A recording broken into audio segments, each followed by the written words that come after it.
Welcome back to another episode of E-commerce on Tap, brought to you by Sourcify. My name is Nathan Resnick, your host. Today we are joined by Nicholas from Inbox Booster. Nicholas, thanks so much for coming on. Thank you. Thank you. I'm excited to be here.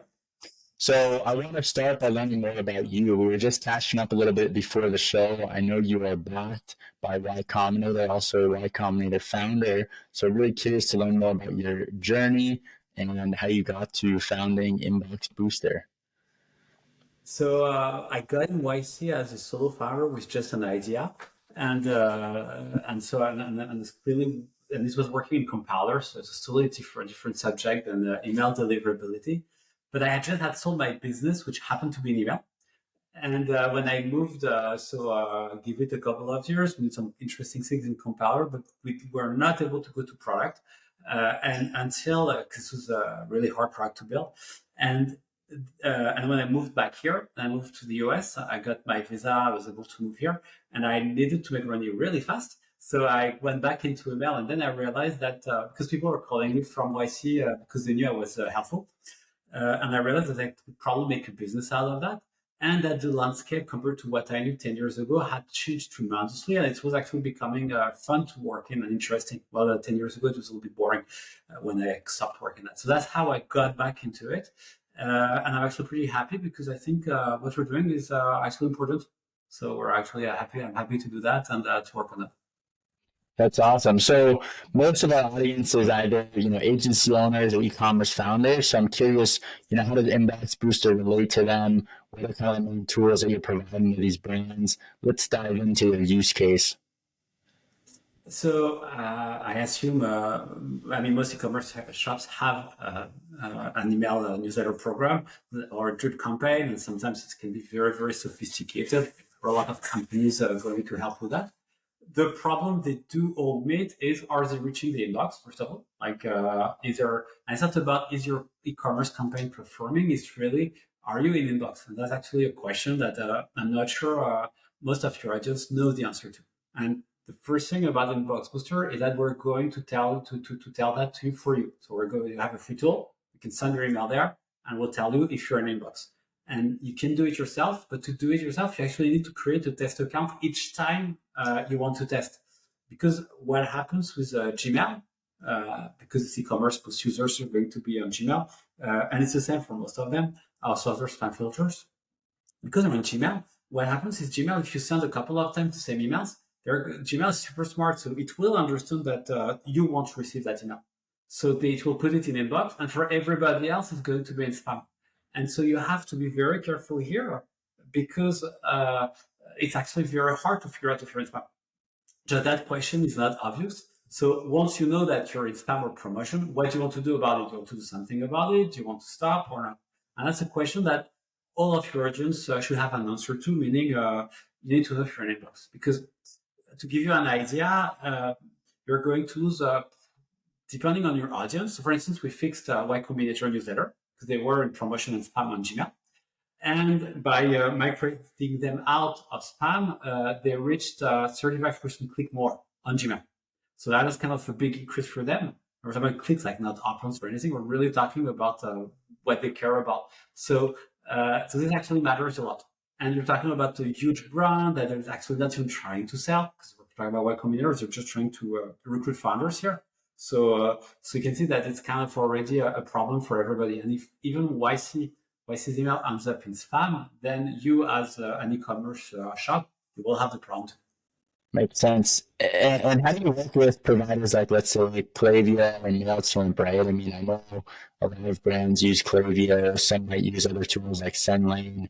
Do you work in unison with those tools? Are you competitive to those tools? I mean, what's kind of, that look like from a deliverability standpoint? Because I think a lot of brands have flows and certain, steps already made within Klaviyo. And just kind of curious, how can a brand that uses and has already a lot of subscribers on Klaviyo work with you?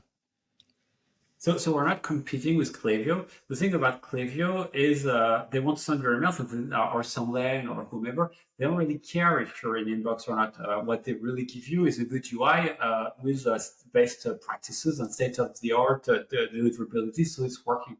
The fact that it's working or not is not really the problem. The fact that you're selling or not selling is not their problem. You can talk to support, but they don't really care.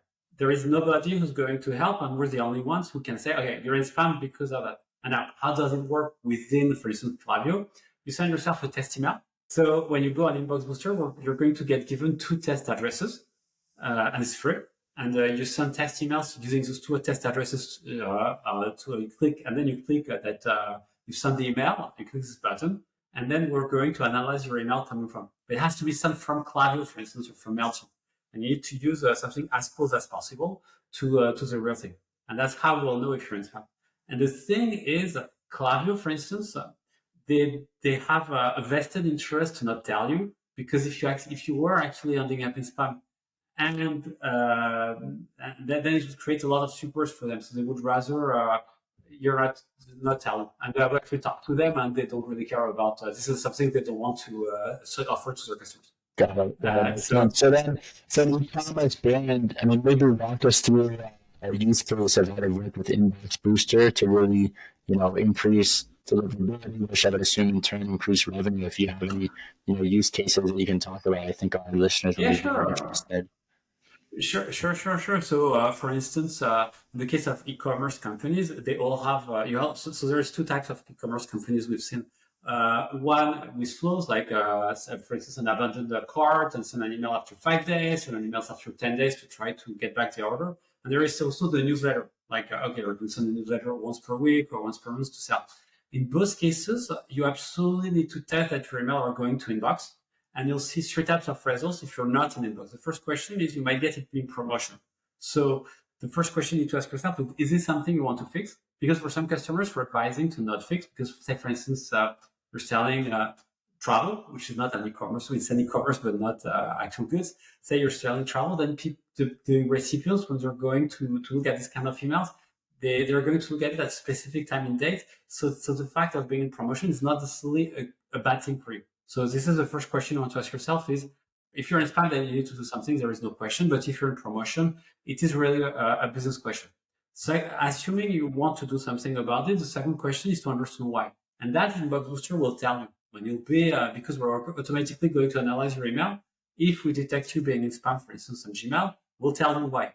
And you can have three different answers. One, you can have a technical configuration problem, like for instance, say Klaviyo is not configured correctly, the DNS are not right. We'll tell you with a guide to fix. Two, your domain reputation might have a problem, like for the email. So we know that this email should work, but it's not working because of your domain reputation. So this is kind of this means that you need to figure out why recipients don't like your email. We have guides for that, and and we can help if you need. And there is a third level, which is a specific words in your email is triggering the spam filters. So for instance, so we've seen that a lot. And sometimes a specific word will send you to promotion or to spam, so you need to remove that word. So, so we've had a customer, for instance, they imported an image from somewhere else and in their header, and that was sending everything to spam. So it just happened yesterday. So this is the kind of things we'll detect. And those things most of that are free, so you can use it for free on our platform.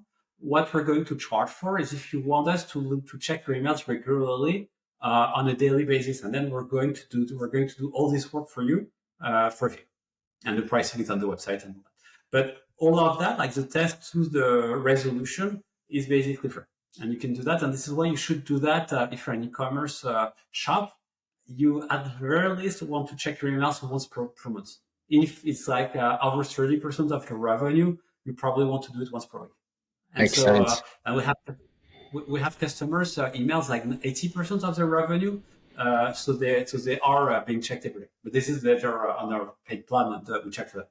Yeah, it makes sense. I think This it's really interesting because not many people in e-commerce think about deliverability. I mean, most people are on just Klaviyo or Sendlane or whatever platform they use, which is a front end and oftentimes doesn't really, know how to look at for deliverability of those emails, right? And doesn't like give you statistics around that. So I think, Inbox Booster is a really unique tool to help these brands make sure that these emails are actually getting sent.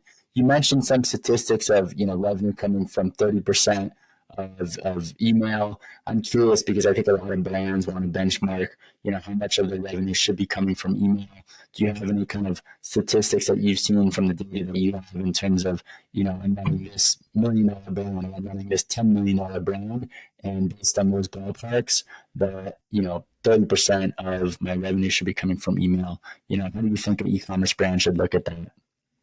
So the basically the problem of e-commerce is you can acquire customers easily. Your margin isn't that huge, so you need to be very careful, and you want to get repeat customers, and that's kind of what emails will give you. And so you need to be very cognizant about that. And everything has so sorry to answer in a nutshell. At least 10% of your revenue should be coming from email if you do it properly, depending on what you sell, of course, because some products are really one time only. But if you're not getting 10% of your revenue from those customers, there is something wrong, either with what you're selling or with how you're selling to them. But in general, this is at the very least of the minimum metric you should get. And you should get that with very, very minimal effort. Like, for instance, you can create flows with the drip campaigns and all that. If you send a newsletter, that's well done. You should get them. This is once per month, or let's say once every 2 to 3 months. Actually, you should get that. That's kind of the minimum. Everything this is kind of the minimum you should sell, because you can try to be very smart about it, and it will increase that value. But that's kind of the minimum. And if you're not there, I would start with that, and I wouldn't try to be super smart about it. I wouldn't. I would just send, okay, this is a newsletter with my really cool product. I know you'll buy that. Please buy it because you like me. You like my product, you like my website, you like what I'm Yeah, saying. I would got start it. with that, Got and that. then for some businesses, just one more thing. Some businesses, it can be kind of 80% of the revenue. It really depends, because some businesses are going to sell only through emails, and this is what we say. Interesting. Makes sense.